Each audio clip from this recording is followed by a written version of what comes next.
স্বাধীনতার পরে দফায় দফায় যারা ক্ষমতায় এসেছে তারাই দুর্নীতিতে জড়িয়েছে।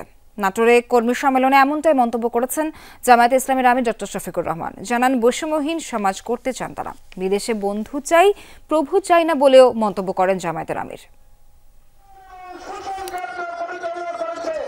ধারাবাহিক কর্মসূচির অংশ হিসেবে শুক্রবার নাটোরে অনুষ্ঠিত হয় জামায়াত ইসলামীর কর্মী সম্মেলন।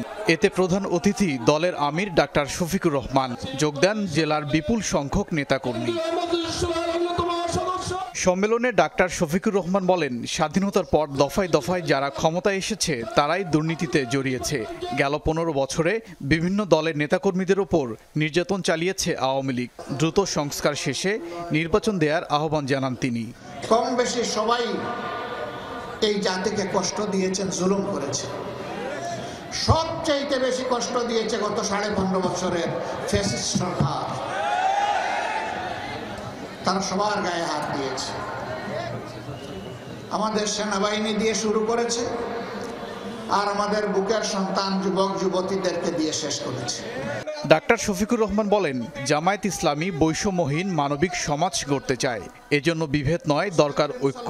বিদেশে বন্ধু চাই প্রভু চাই না বলেও মন্তব্য করেন তিনি।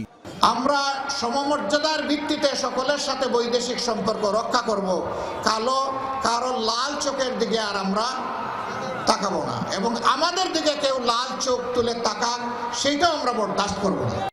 সম্মেলনে বৈষম্য বিরোধী আন্দোলনে নিহত আবু সাইদ ও মুগ্ধকে স্মরণ করেন জামায়াতের আমির। বুকের ভিতরে তুমুল ঝড়, বুক পেতেছি গুলি কর,